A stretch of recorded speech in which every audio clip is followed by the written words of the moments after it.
மத்தேயு அதிகாரம் 11.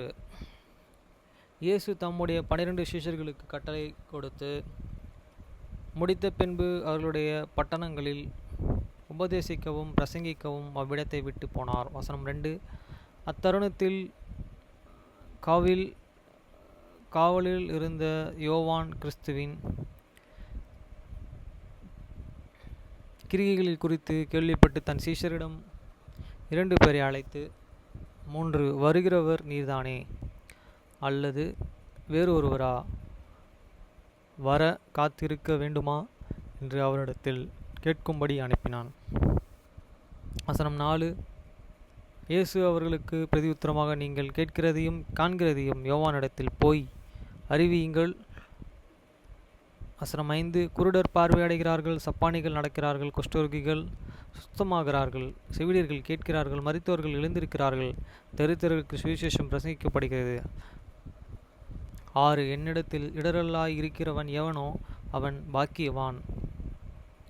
வசனம் 7. அவர்கள் போன பின்பு இயேசு யோவானை குறித்து ஜனங்களுக்கு சொன்னது என்னவென்றால், இதை பார்க்க வனாந்திரத்துக்கு போனார்கள், காற்றினால் அசையும் நாணலையே.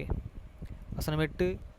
என்னவென்றால், எதை பார்க்க போனீர்களோ,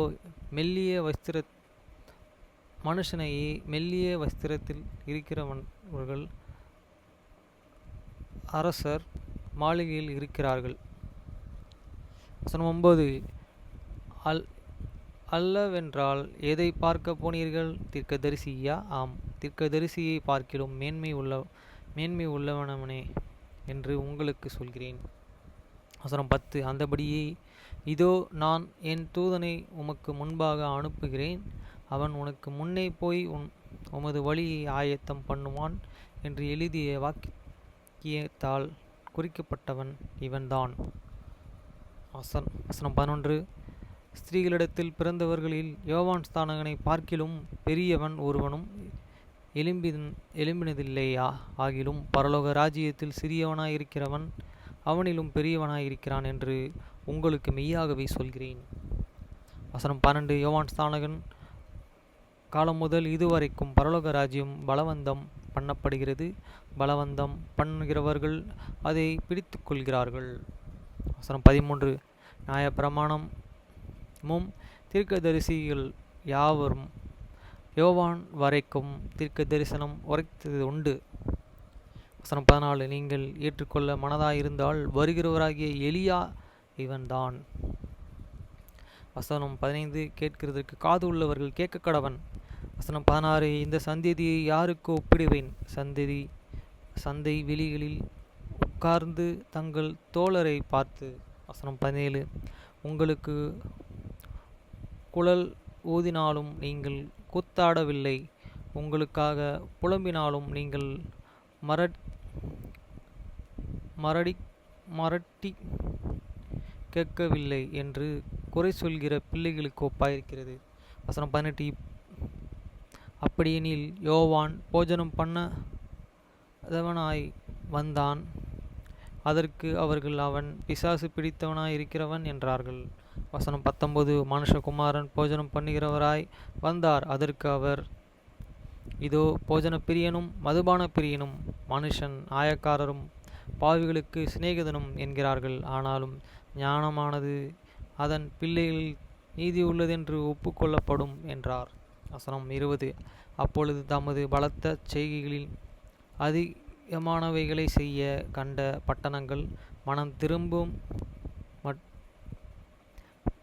திரும்புமாறு வேண்டினால் அவைகள் அவர்கள் கடிந்து கொள்ள தொடங்கினார்கள்.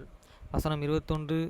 கோரோசினே உனக்கு ஐயோ, பெத்சாபாவே உனக்கு ஐயோ, உங்கள் செய்யப்பட்ட பலத்த செய்கைகள் தீருவிலும் சீதேனிலும் செய்யப்பட்டு இருந்ததனால் அப்பொழுதே ரெட்டு உடுத்தி சாம்பலில் உட்கார்ந்து மனம் திரும்புங்கள். வசனம் 22. நியாய தீர்ப்பு நாளிலே உங்களுக்கு நேரிடுவதை பார்க்கிலும் தீருவுக்கு சீதனுக்கு நேரிடுவது லகுவாயிருக்கும் என்று உங்களுக்கு சொல்கிறேன். வசனம் 23. வானம் பரியந்தமும் உயர்த்தப்பட்ட கப்பர்நாகுமே, நீ பாதாளம் பரியந்தமும் தாழ்த்தப்படுவாய், உன்னில் செய்யப்பட்ட பலத்த செய்கைகள் சோதோமிலே செய்யப்பட்டிருந்ததனால் அது இந்த நாள் வரைக்கும் நிலைத்து இருக்கும். வசனம் 24. நியாயத்தீர்ப்பு நாளிலே உனக்கு நேரிடுவதை பார்க்கிலும் சோதோம் நேரிட்ட நாட்டிற்கு நேரிட்டது லெகுவாயிருக்கும் என்று உங்களுக்கு சொல்கிறேன் என்றார். வசனம் 25. அந்த சமயத்தில் இயேசு சொன்னது, பிதாவே, வானத்திற்கு பூமிக்கும் ஆண்டவரே, இவைகளை ஞானிகளுக்கு கல்விமான்களுக்கும் மறைத்து பாலகருக்கும் வெளிப்படுத்தினபடியினால் உம்மையே ஸ்தோத்திரிக்கிறேன். வசனம் 26. ஆம் பிதாவே, இப்படி செய்வது உமக்கு திருவுள்ளத்துக்கு பிரியமாய் இருக்கிறது. வசனம் 27. சகலமும் தன் பிதாவினாலே எனக்கு ஒப்பு கொடுக்கப்பட்டிருக்கிறது. பிதா தவிர வேறு ஒருவனும் குமாரனை அறியான். குமாரன் எவனுக்கு அவரை வெளிப்படுத்த சித்தமாய் இருக்கிறாரோ அவனுக்கு தவிர வேறு ஒருவனுக்கும் பிதாவை அறியான். வசனம் 28. வருத்தப்பட்டு பாரம் சுமக்கிறவர்களே, நீங்கள் எல்லோரும் என்னிடத்தில் வாருங்கள், நான் உங்களுக்கு இளைப்பாறுதல் தருவேன். வசனம் 29. நான் சாந்தமும் மனத்தாழ்மையும் இருக்கிறேன். என் நுகத்தை உங்கள் மேல் ஏற்றுக்கொண்டு என்னிடத்திலே கற்றுக்கொள்ளுங்கள், அப்பொழுது உங்கள் ஆத்துமாக்களுக்கு இளைப்பாறுதல் கிடைக்கும். வசனம் 30. என் நுகம் மெதுவாயும் என் சுமை லகுவாயும் இருக்கிறது என்றார்.